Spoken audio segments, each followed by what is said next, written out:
Well, sorry guys about the lighting situation and the location and everything else going on, but I wanted to get away from the damn room of the flies. An enclosed environment is a sleeping quarters at this point over here. And no, I'm not going to be showing you what's going on. But the eye contact will not be met with the camera all that often. But I will be doing the emotional. Oh, yeah. Some topics I just don't touch. Some topics are just too damn painful to do. And dealing with these kind of topics, it's kind of hard for me to mention about it because either I get people pissed off at me regarding it, and they'll say, you can't say that because of this situation here. Well, I hate to tell you, but I am saying the damn situation, so you can have a nice day with that one. They call it wounded valor. No, I'm sorry, stolen valor.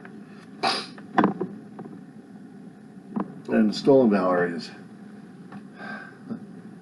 when you are pretending that you're someone that you're not. Basically in the military, just to get benefits or recognition or something like that. I suppose it's been ongoing for decades, and somebody had to make it into a federal law about it. And then you got to get veterans out there to chase people left and right, and have them prove that they are veterans or not, just by the coveted DD-214. Well, I can honestly say my brother had served in the military, but because of the actions and decisions he's made and the Navy had made, had turned his life into a living hell right afterwards. But not only that, certain actions happened in the Navy that he had revealed decades in therapy that caused him to do some stuff that he tried to get appeals left and right, but never happened. And they kept dropping the appeals left and right on him. Got to the point where he practically gave up and lost the damn paperwork. And since his passing back in 2018, I hardly ever talked about his former military status during that time. But he would talk about his military status like crazy. He would tell people and regale people concerning about what he did. It's not that probably he liked the attention at that point over there. Some people may think he was doing stolen valor, but no. He had a DD-214 with him, so he'd shown that he was Navy vet. But because of the information that he had verified of what he did, what he served, who he served with, and there had been certain old-time veterans who had been in special operations of a military. Shall I say it? I dare mention it, otherwise we can incur the wrath of the U.S. government and also stolen valor hunters out there. Because my brother had used it constantly and he didn't care what the hell happened. He claimed he had contacted a few people and he was all right with it before he died. He was so proud of his service, but he wished he could have done things differently. Could have handled it differently. And he regretted a hell of a lot of it. And before he died, he still regretted it at the time. But because of certain circumstances that actually happened in the last 5 years of his life, made him lose all the documentation necessary to try it again. And I'm the only variable witness of some of his stories, but not verifiable because everyone else is either gone, dead, or I don't know. So all I have left is his stories and not much of his records. I can tell you that he served in the United States Navy. But anything beyond that, I can't because I don't have the necessary paperwork to follow back in for him to hopefully clear his name. and he can't testify himself since he's been dead since 2018. A Navy man. He had been in the United States Navy SEALs at one time between 77 and 82. And he had told me two things, actually three things. One of them I forgot what the hell the damn thing was, which is a class number, but he told me about a misery situation and his swim buddy. And when he talked to people at a veterans gathering, and one of them actually did do a background check and found out he was actually telling the truth. He was in the SEALs. And it gave him some ease and comfort. And it gave him his back, his pride, and his dignity. When he was in there, he had some things happen to him on board ship. He tried to report, and it didn't go too well with him. He also got beaten up and damn near got killed. He also told me about that story there too. And the guy who did it, a long time ago, was out. I don't know if he's been searching for him or not. But my brother had told me that he was dangerous and crazy.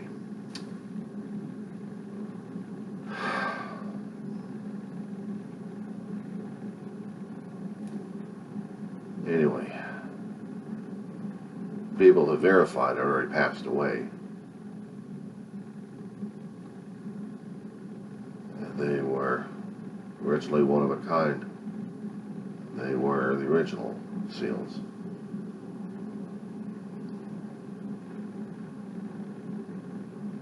And it gave my brother a hell of a lot of peace of mind, as I said before.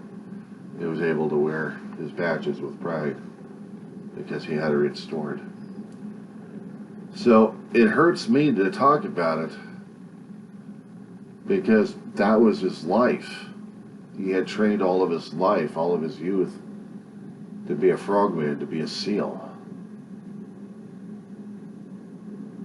A cousin of his had been in Nam, originally as a Seabee, and then was rescued or had experiences of the SEALs, decided he wanted to be one of them, so he went back for retraining, and he went back into Vietnam. His name was David Cameron.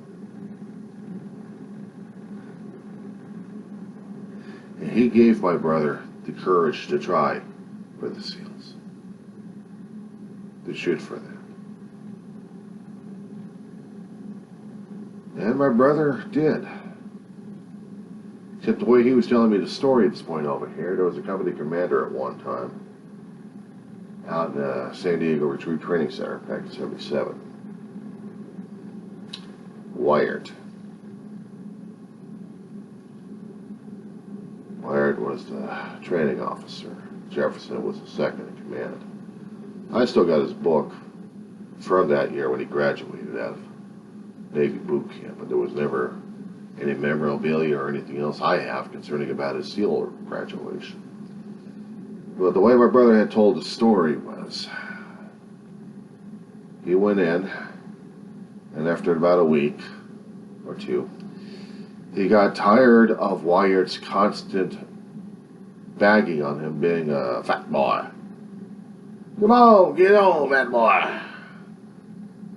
What happened when your mama did something there that you didn't like? My brother warned him, don't talk about his mother. And that was the thing that gave Wyatt the energy necessary to continue back. And the thing is, what Wyatt did not know, my brother actually had martial arts training.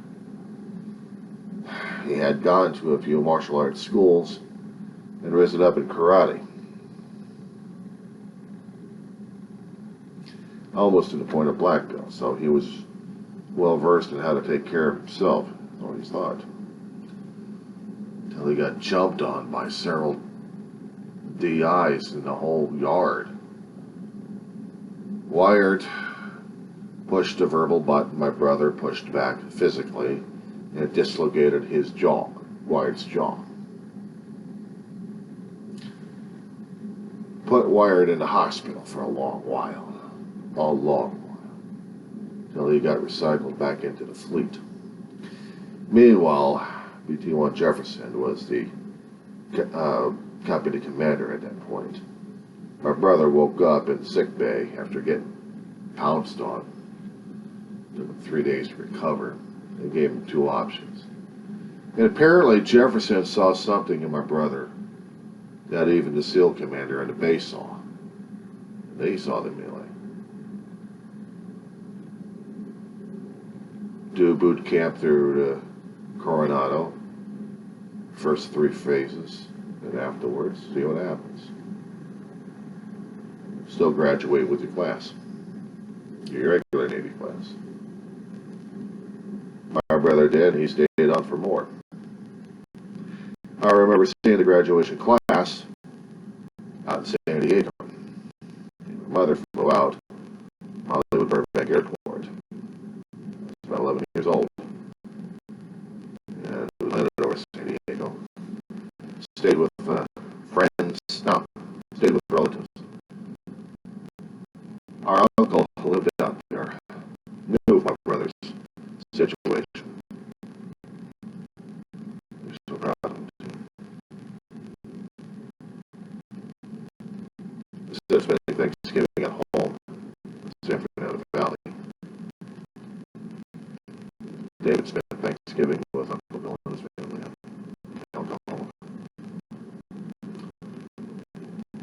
Morris Cameron. Morris Cameron was a former Marine that was at Incheon. And he was also the Fleet Marines boxing champion. The thing of it was, there was a lot of things that a soldier cannot tell us about because there is no concept and there's no context actually. And regarding this, he kept a lot of the combat to himself, except for my brother. My brother became a confidant.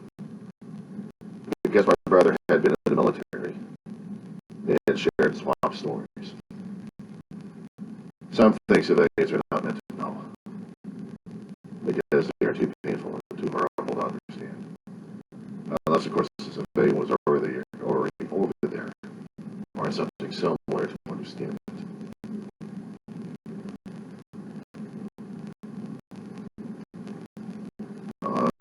Morris became Uncle Bill, as he was called throughout his life. Billy, Uncle Bill. So my mother remembered him. It's not Morris, he's Bill. And Uncle Bill referred to my mother as Mary Ann, not Ellen. So I was called Mary Ann throughout the rest of her life. My mother. 6 or 7 kids in the family. Claire Marsh. Oh, God, no. Oh, God. It makes it kind of hard to tell stories like that. But even that. Morris became a police officer and special investigator for the state of California. Earned a doctorate, not honorary, but earned his way through college, doctorate of psychology, criminal psychology. So he's very well known in the state of California when he passed away during the century.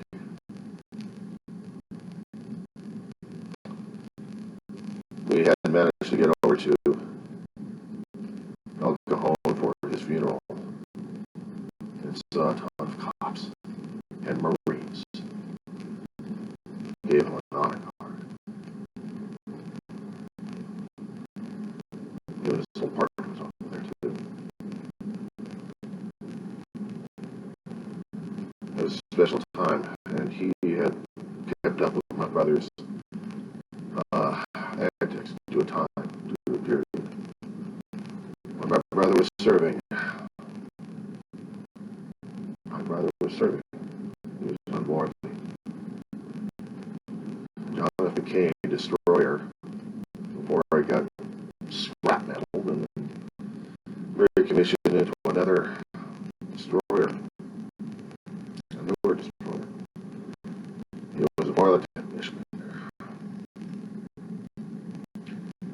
secondary.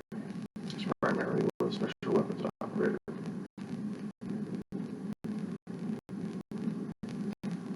My brother could not tell me about the missions at that point because he kept telling me the Pentagon kept classifying every damn thing.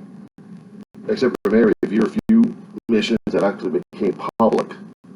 Maybe a search and rescue operation somewhere in Vietnam. Or even being recalled to active duty during the first Gulf War. That was horrifying right there as it is. While I was 11 years old, I flew on my first airplane, PSA.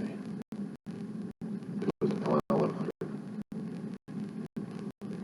It had 3 engines, one on each wing, one tail end, and you go through the rear. Hell of an experience to sit in the back again and feel this airplane lift off from the ground. You feel like you just want to throw up because your stomach's on the ground, waving at you, saying, bye bye, I'm taking a cab. I'm taking a taxi over to the other place. I'll meet you over there. Yeah, there's a sick feeling in their stomach, to tell you that much. Especially 11 years old. Thank God it didn't throw up. All it did. Get down there, it's everything else. Getting almost more. Going to a shopping mall, purchasing a Nerf Man with a yellow gliding wing on it.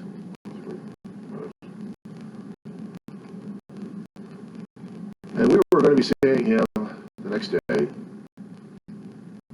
the graduation ceremony on the base,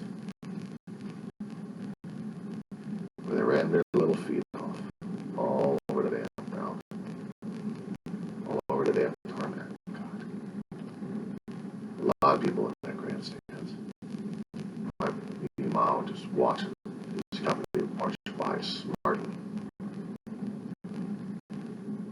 And he kept it too. He kept with the rest of the soldiers. Soldiers, you know, are all sailors ready to get into the Navy. Dave never told me at that time, and never told Ma that he was in the SEALs. Not until after he had his first or second leave. They started showing it. He showed the Budweiser that he heard.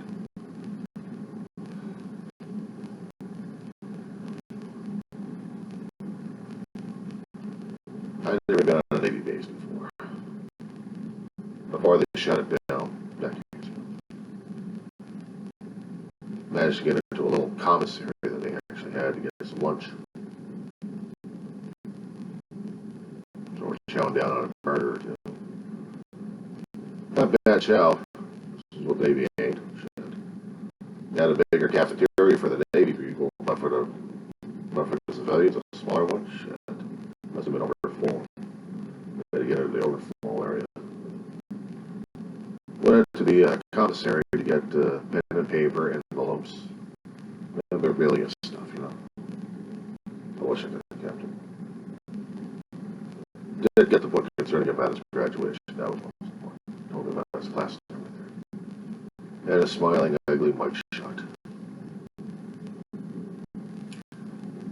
My big brother. That night, we were going to be going over to Disneyland. I had to get me ready for that one. So we take about an hour and a half trip over to Anaheim during daytime or during nighttime. We party, go crazy. Come back home sleeping like crazy in the damn buses. Thank God they had sodas. Had sodas for the civilians.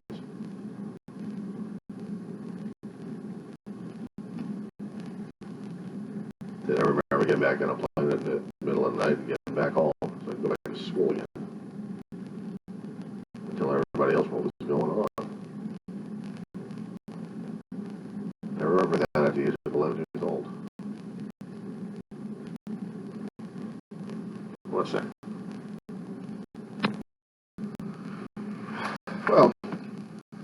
childhood memories concerning of stuff like that. It's only when I got older when he would start telling me a few things that he was going through regarding the military. Regarding his personal traumas, that only happened when he was in his adulthood and already been in recovery programs regarding drugs and alcohol. That the stuff I was hearing, he had gone through, and the main reasons why he had left the Navy. He had forced an issue with the JAG lawyer that was assigned to him, the defense attorney. He didn't want to stay in. He wanted to get the hell out. The situations were, he was acting out, but he was still trying to serve the Navy as best as he could. He told me that.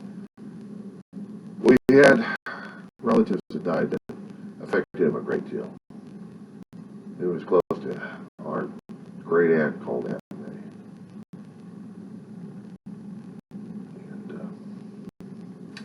And Ida Mae Marsh. She was living with Grandma, me, Ma, and Dave before Dave went into the Navy. So Dave really got close. When Aunt May died, Dave could not do the funeral because he was on a mission. He came back to the ship, found out what the hell happened, and it was already past the funeral. It affected him a great deal at that point. We tried to get a hold of Ma, talking to her about what happened. Things are changing now like crazy. After his first mission, he came home a changed person, and I didn't know who the hell he was. I didn't. I saw the person. I saw the shell, but I didn't see him. The thing that younger brothers can see in their older brothers, see how much of a change they've been in the military. Instead of a smart ass, he was an asshole. A hard ass. A torn up man. And it had been suggested that he needed to get help to struggle with whatever the hell he was going through. And the mission op he was going through, and he told me about this a while ago. Really messed him up. If I'm going to be using language on it, it really fucked him up. I guess he had to take his lives. Went to the borderline beach to talk to the shrink down there, and the shrink had been in the first teams as a medic.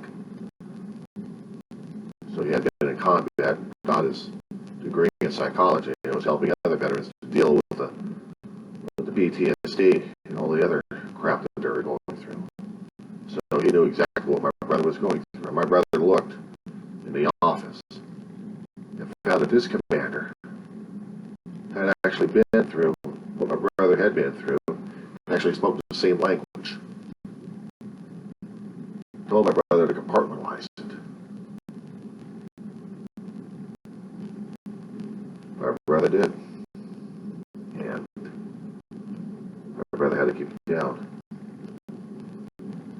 He couldn't deal with it any longer. He came home a different person. The same smartass. But somewhere in there, he knew he had that hard edge. When Grandma started having the strokes back in '79, major stroke that made her bedridden, he had pleaded with everybody he could, including the American Red Cross, the Army, went all the way over to CINCPAC, and CINCPAC said, basically. He did the only dumbest thing a sailor could ever do. He went AWOL. He called it unauthorized absence, missing ships' movements. Not very well for sailors these days, even those times as well. He came home. He stayed home without orders for about a year, almost a year and a half. While my mother was struggling to take care of our disabled grandmother at home, Ma was becoming a 24/7 while taking care of a growing up teenager, me. And she was already having back issues and everything else going on with her, but she still had to take care of Grandma. We had people coming over from time to time to help us out, and even Uncle Bill came over to see how Ma was doing. And then Uncle Bill noticed my brother was home. Wondered about the leaf papers. And they had a nice heart-to-heart. A bit of a warning it was given. Either my brother would turn himself in, or my uncle would arrest him, because he was a law officer. He was an officer of the state of California. So if Uncle Bill ever saw him without leaf papers or any other kind of documentation, my brother was out. He was going to go to jail, regardless. My brother agreed. He went over to Long Beach, turned himself in. 6 to 7 months later, he came out with a bad conduct discharge. And according to what my brother had been telling me, that he'd been fighting with his attorney to get out quickly because he knew that things were happening with my mother that she couldn't deal with. So he got out at 82. Shortly thereafter, when he was at home, more personality changes happened. And the worst thing that could happen to our family at the time was Grandma died. She died.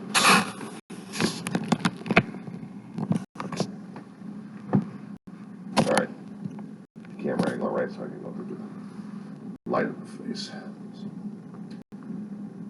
She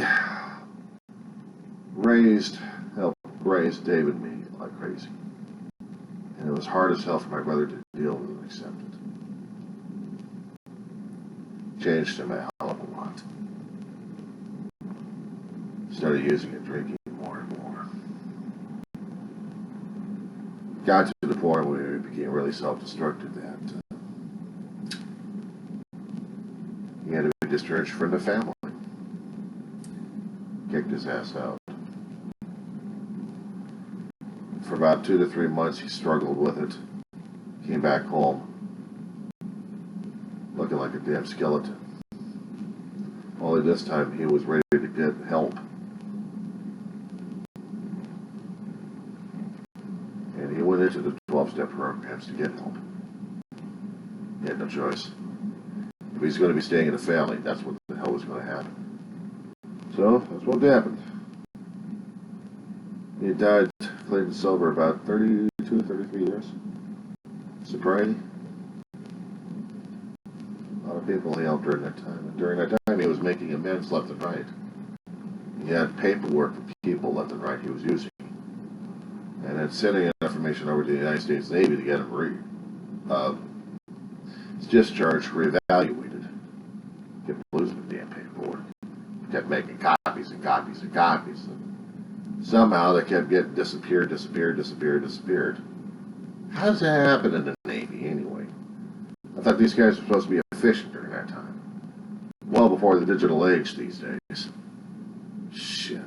They're going to microfilm anything? Or keep it on microfilm or actually have the information they go, oh look, then we got the paperwork over here. Apparently not. Efficient bastards. Meanwhile, he was getting recalled for different actions that would happen. Come back home wondering what the fuck was he over there in the first place for, but he wouldn't be able to talk about most of the shit in the first place. The major thing that he went over for was when we went into the Gulf War, was it back in 89 or 1990? Saddam Insane, I call him. I don't call him by the other name. Insane. Invades Kuwait. He wants the oil, he wants the territory, he wants. Wants to be a pain in the ass. It's threatening the stability and security of the Gulf region. That's what they kept saying. Coalition of Gulf states, along with the Arab countries, along with the United States, to force Saddam Hussein out of the territory. In order to do that, you need to have sufficient forces for that, including special forces. That's my brother packing up his crap.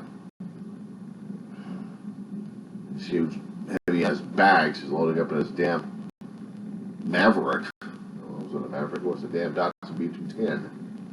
Green bomb, called it. Then he hauls ass over to San Diego, reports in. I don't see the guy until another 3 or 4 more weeks. About a month later, when he comes back home, and he couldn't even talk about it. He had to have time to compartmentalize everything, what the hell he did. It was not until decades later when he was actually able to say something about it.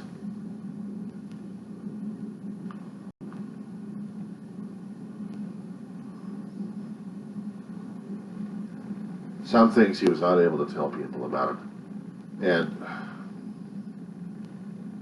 he tried to talk to Uncle Bill before he passed away about it. At least they were able to try to have a conversation. So both of them dead. Couldn't confirm anything. Uncle Bill never told his family what the hell he did for military, what he did as a Marine. They would never understand, according to the logic.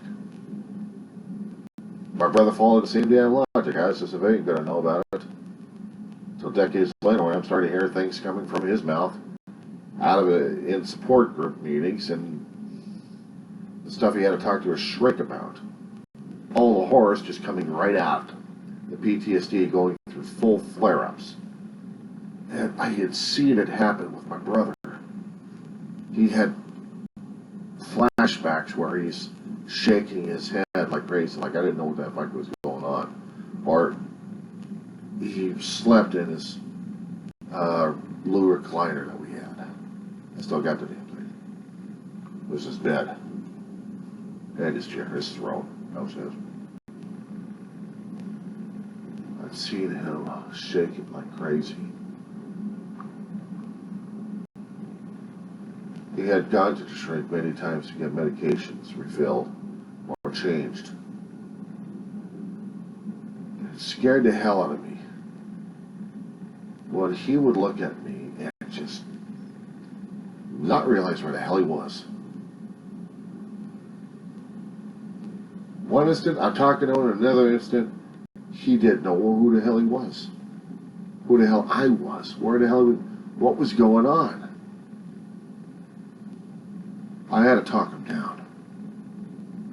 I have no psychology training. I got no training with veterans, except with my brother. I had to talk him down calmly, slowly, show him things. Even a dog wasn't afraid. She's a sweet thing too.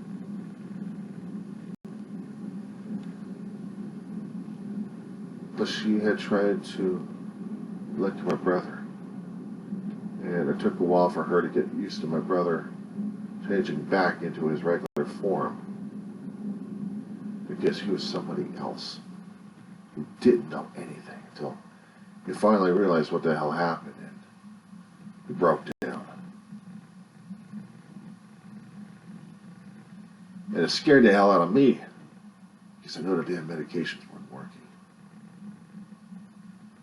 They weren't working.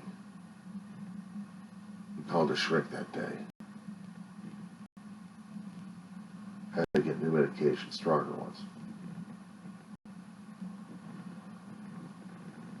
This was scared the hell out of me. So all that shit happening to him, and he couldn't say anything about it, and they're leaking out in nightmare forms. And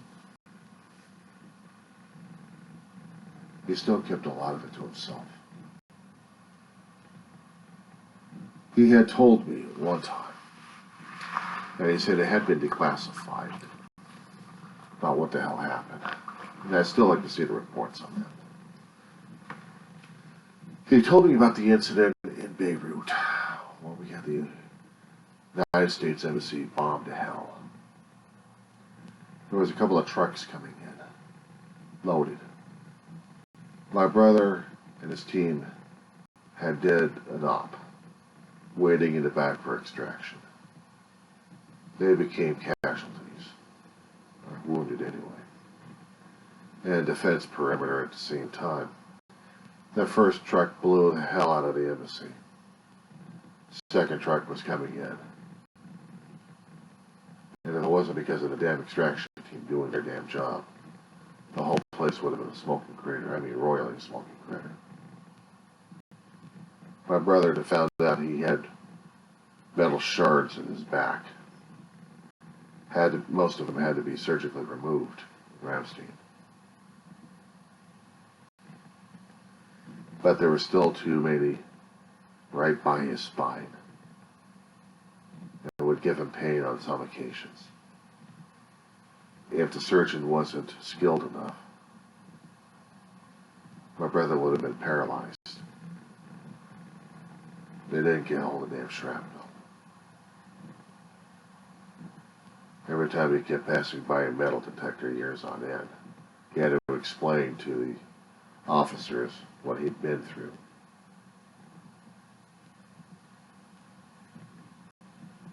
He also had 2 titanium caps on his knees because of the training he received in the SEALs.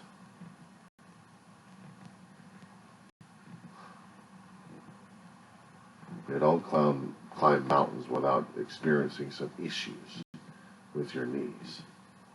And waking up in a damn hospital in a foreign country where their training was being done at. And they didn't expect him to come back to the SEALs, and my brother did after he got titanium in his kneecaps. And he went out and he trained his ass off and got back in the SEALs again. He wasn't giving up.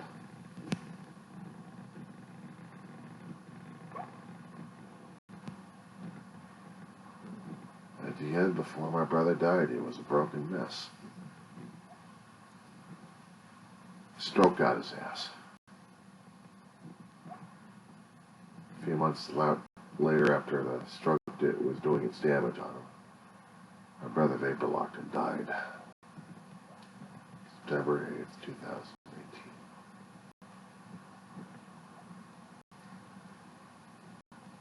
So talking about situations like this really pulls out a hell of a lot of crap out of me. And I saw and heard about the article about females coming into the SEALs and actually getting an officer commission. And there was a first woman special weapons officer.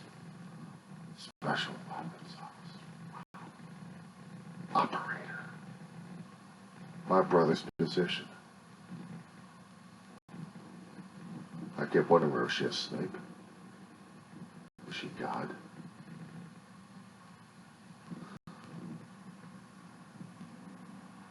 Did she have an old eagle eye?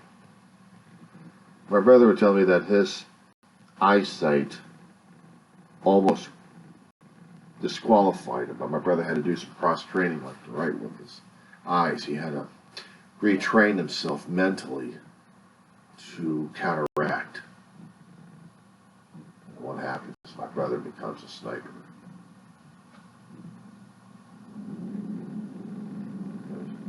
It changed his life royally. Seeing that article was leaving some disturbing feelings inside of myself. If my brother was alive, he'd be cheering like crazy because they finally allowed women into the military, into a dangerous position where they're going to be in the front of it all and operating as such. Not held back in the rears, not held back for support, but in actual combat. Be tough enough to do it. He always believed in them. He just never realized that the Navy believed in him enough to do it. Neither had the SEAL community until I was seeing those reports. But it was only after when my brother died that I started to hear and read about those reports. Well, we had the holidays coming up before my brother passed away. we would hang up the flag all the time. Show our national flag, show our national patriotism, how we feel about our country, how our country feels about us. And the thing of it is,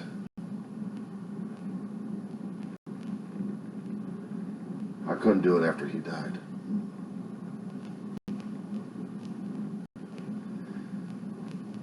Not because of shame, but because of extreme guilt.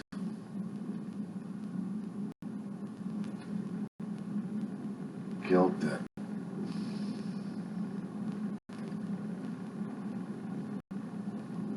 if I happen to show this, I'm admitting to myself that he's dead.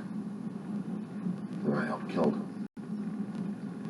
I was his caregiver for 24/7 for the last several years of his life. He wanted cokes, he wanted smokes all the damn time.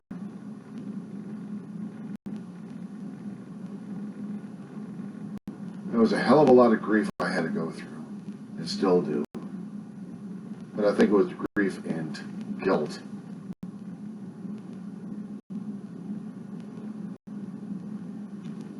That still prevented me from showing a flag to celebrate my brother.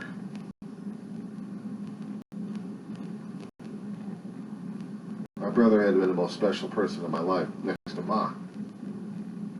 But I've been grieving more for my brother than I had been my mother, because I realized her time with her had been up. She wanted to be with her relatives and everybody she loved and cherished. She loved and cherished me and my brother a great deal. But the rest of her family and the people that she loved were dead. It was her time to go. And I had to deal with that one. I had to deal with the concept of that. And it was hard as hell for me to deal with her and even talk about it at the time. And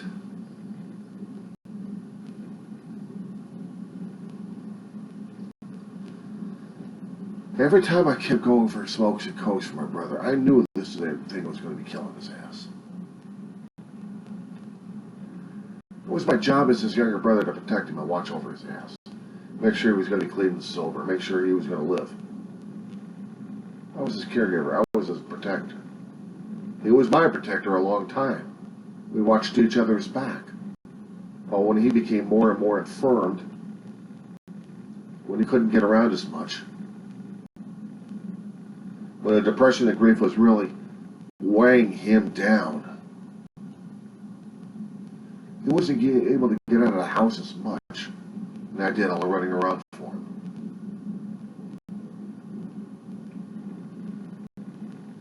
I made sure that he kept up with his smokes and cokes. I killed him. His decision and my efforts.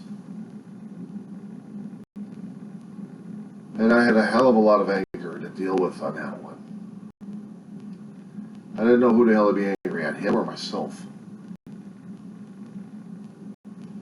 Yeah, me too, going through the PTSD.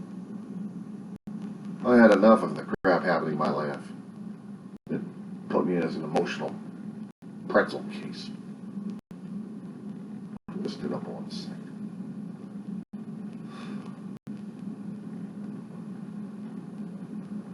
The grief is still there, and it's like a hole in myself. But I think the anger coming out is also the damn shit I put myself through because of him. I loved him a great deal that I was putting the nails in his fucking coffin. I was hating myself for it. Because I loved him. If I really loved him, I wouldn't be doing this to him. I would have been fighting him left and right. But he'd have no one to take care of him. He was having a hard time getting around.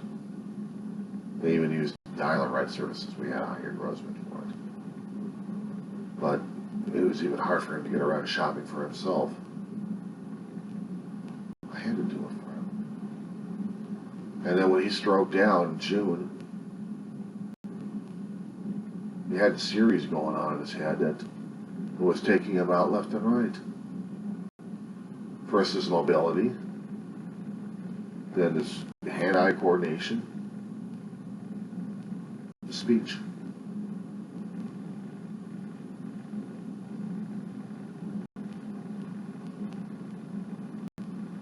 And the day that he died was when he actually told me that he was in trouble. He could not breathe. I'm on 911 automatically on that one. I'm calling up and I'm watching him. I'm watching for signs to say whether or not he's losing oxygen somewhere. By the time we get over here, he's somewhat comatose. He's still answering him and is trying to talk with him. He's still having stroke problems, and I'm trying to tell him what the hell's going on. We had gone through the hospital many damn times. Sometimes I had to deal with it as automatically as I could, because I know how long and how fast the ambulance would get over here, that get the area cleaned up enough where they can get some maneuvering room, and not to mention get the stuff ready to be taken home with us or at the hospital. Had to have a go bag ready to go. All the medical information ready to go. By the time we're in the ambulance, I'm making transportation arrangements again. Thinking, okay, this is going to be another overnight stay, or it's going to be several hours or something like that. The next thing I know, he's being wheeled in as a slab of meat, with things sticking out of him. I could not see his face. I just yelled at his frickin' body to get his ass up. A SEAL does not stay down. Get your ass up. Security almost dragged my ass out of the emergency room.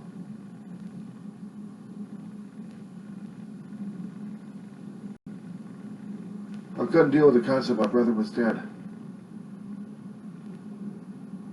Maybe somehow I killed him on this one.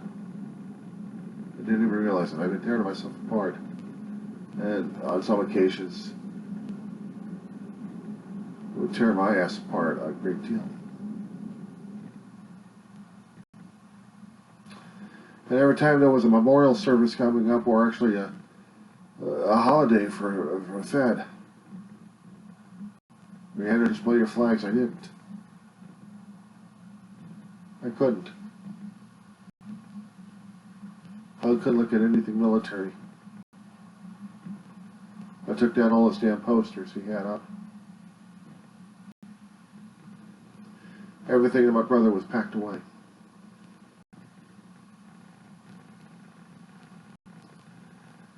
Everything of my brother was packed away.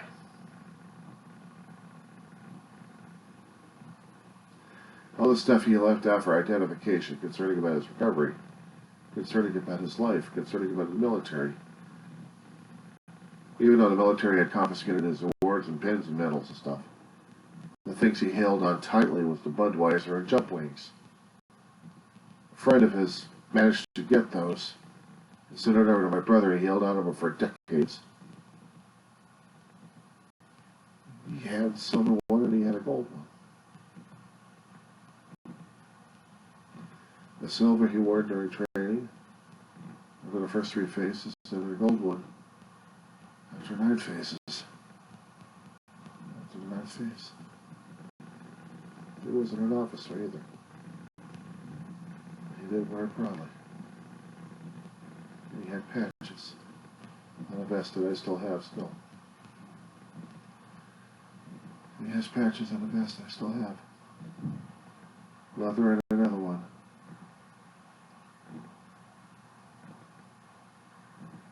And I couldn't deal with him. I couldn't deal with him being dead like that.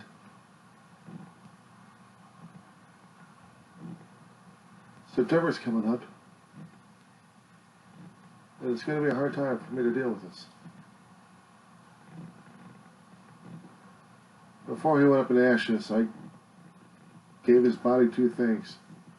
We always laughed about it that he'd get a carton of cigarettes and a gallon of Jack Daniels, or actually peppermint schnapps.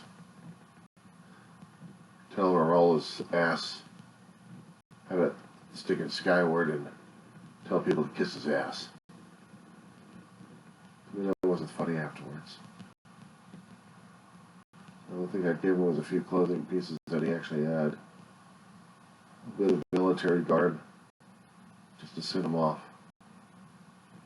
He never had the dress uniform because he was never allowed one. I should have had a flag burned with him, but I didn't.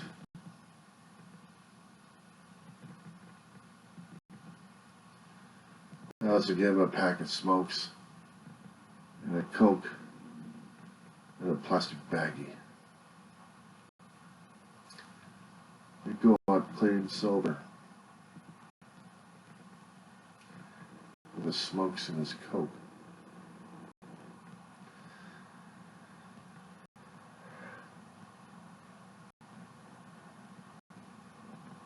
And it's no wonder I'm feeling it right now as it is, because my brother had the stroke. It was in June. My mom passed away. It was February 19th.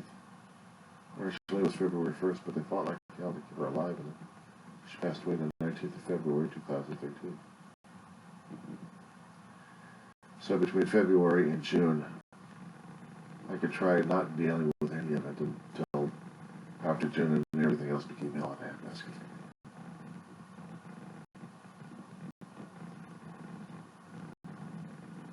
And it hasn't been easy since.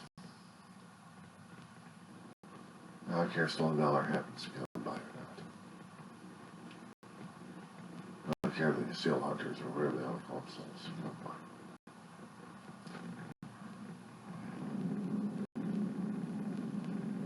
I miss my damn brother. I wish I could display his military stuff for the world to see. But the thing of it is, it's too damn hard for me to put it out there myself, because I still have to admit and acknowledge he is still dead. And the thing is, I still got his ashes and my mother's ashes here. I'm going to serve all of our dogs.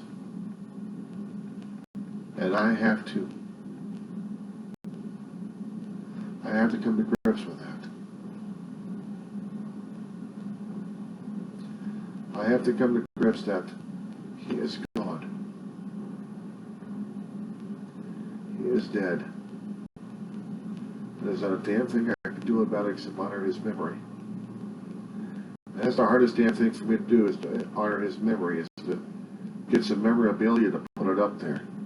Because I know it's going to be tearing my ass apart, because I miss him a totally great deal.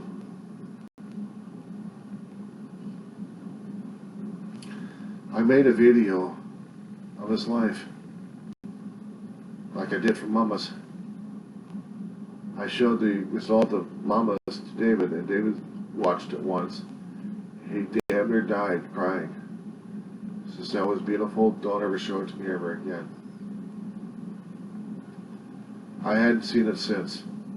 I still kept the files. And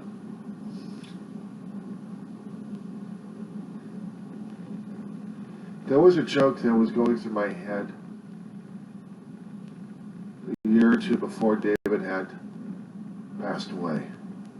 He was recovering from a cyst removal off the inner thigh. I guess that was his right thigh. And when I saw the removal area, the care nurse was getting started on the wound. I thought I was going to be a bloody oozy mess, and I'm looking at the damn thing, and I'm looking at it. My brother's giving me a weird-ass look saying, "Don't you say it." Well, you do look like cold cuts. My brother and I were laughing so damn hard. The nurse is wondering, what the hell is going on with you two? I said, "Well, you are working on cold cuts right here, aren't you? Shall we get a slice of David off?" She says, "You guys are sick." We both said, "Yep."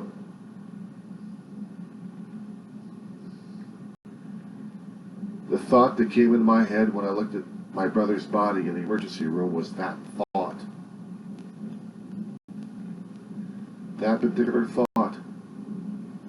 And everything else was shrouded in pain and agony and grief and shock. And I just couldn't deal with it. I couldn't deal with that kind of, that humor at the point. Maybe my brother was trying to tell me that I was alright. And all I remember is yelling and screaming at a damn dead corpse, and I couldn't even see his damn face because I didn't want to be haunted. I didn't want to be haunted by seeing his damn face. I wanted to see it alive. I don't care if the damn thing was being grimacing in pain. I've seen him grimace in pain. I've seen him being pissed off as hell. I've seen him at every damn stage I could. But the one thing I would never see and never put in my damn face is seeing how he would be dead. And I saw how my mother was like that. She was at peace. My brother went out fighting.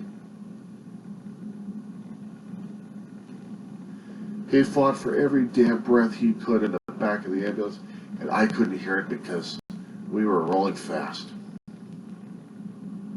And they were trying to bag him and tube him. And they couldn't. They called him.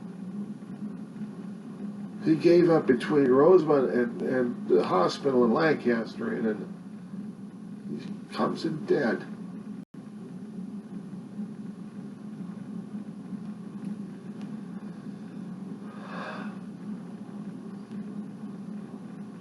So, I have a hard time dealing with this. Every time there's been something concerning about the military or something of that action, something like the news concerning about a Navy women coming into the SEALs and going into the front lines, my brother would have been cheering like crazy, as I would have been along with him, and I can't be there like that. Because I had noticed too damn much. My brother is gone.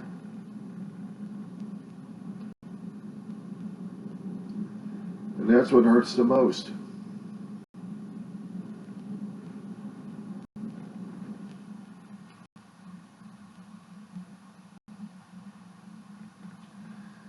And I can't deal with it. I'm sorry if I disturbed the neighbors. I had to get this off my chest this morning. Morning hell. I don't even know what time it is right now. It's hard enough for me talking about this stuff to anybody. Hard enough for me to post it out there anyway. But it needed to be said, it needed to be done. And I needed to do this because the memory of my brother screams out to me that I have to do this in honor of him. I would celebrate the accomplishment that these women have done by getting themselves into the line of combat, by going into the Navy elite. My brother would have been cheering them on. And the thing of it is, I don't dare wear the military pins because I am not military. I've never been. I'm supporting them like crazy.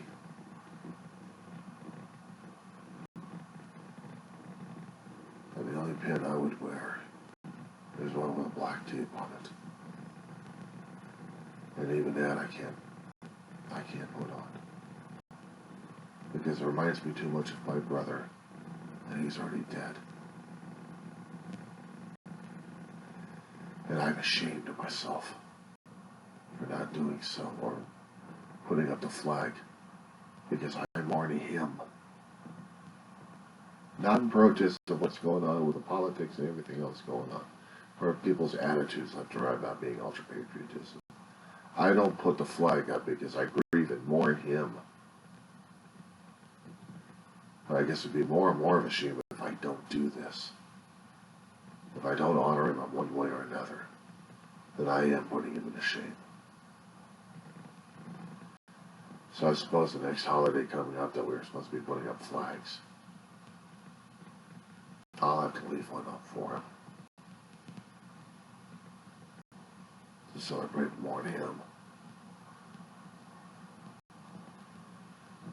I probably a way of finding closure and grief and stuff.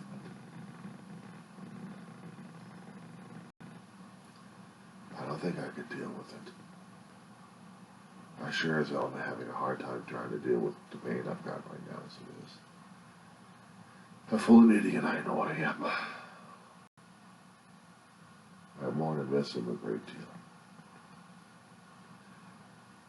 Weirdest thing is, brothers are supposed to kill each other. My brother taught me right after he came out of the military how to watch each other's backs. He had trained me in just such things. And every time we walked into places and sat at a cubicle, we'd sat on the opposite sides of each other, not together. Because we're watching each other's backs. And I guess even at death, my brother's still doing the same thing. Watching my back all the time and my front now. He's on my six constantly. And I didn't even realize it.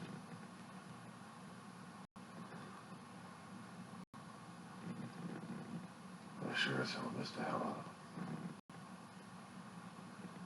So, I'm sorry if this is a long blathering here. But I had to get the story out. I had to say something about it.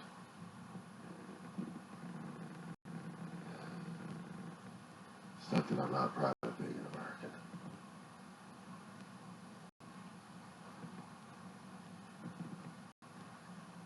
I have to get past the grief and pain enough to celebrate him in life. And if it means wearing the stuff that he actually liked, I have to make constant explanations for it. I'm not stealing valor away, but I'll be memorializing him one way or another. And I have to find out ways to do that too. So way to commemorate him.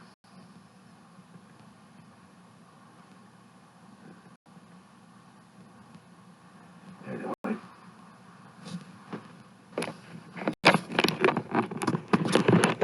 That might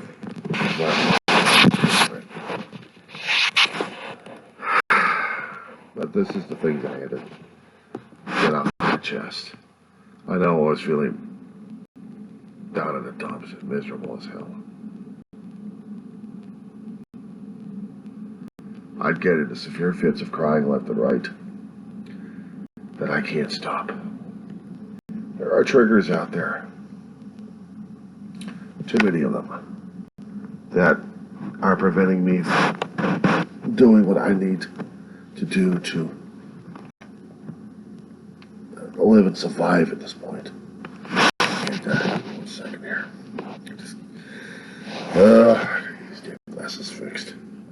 I need a new pair, that's what I need. My brother and I had been close with each other. We had fought, but when it comes time for fighting each other, that's the one thing we try not to do.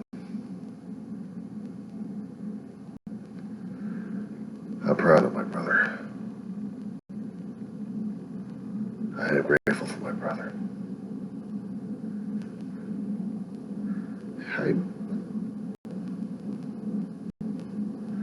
I miss him more than I miss Mom. And I don't know what else to do at this point. I mean, there had been suggestions for me to take my brother to a memorial, to a veteran's place and bury him. He wanted his ashes scattered in Texas, where he was born in. Not to mention in the sea, because he was a seal.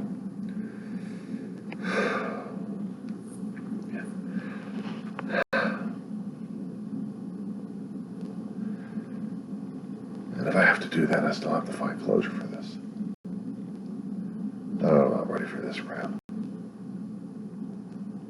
I don't know if I need to be, but I'm not ready for it just yet. Not yet.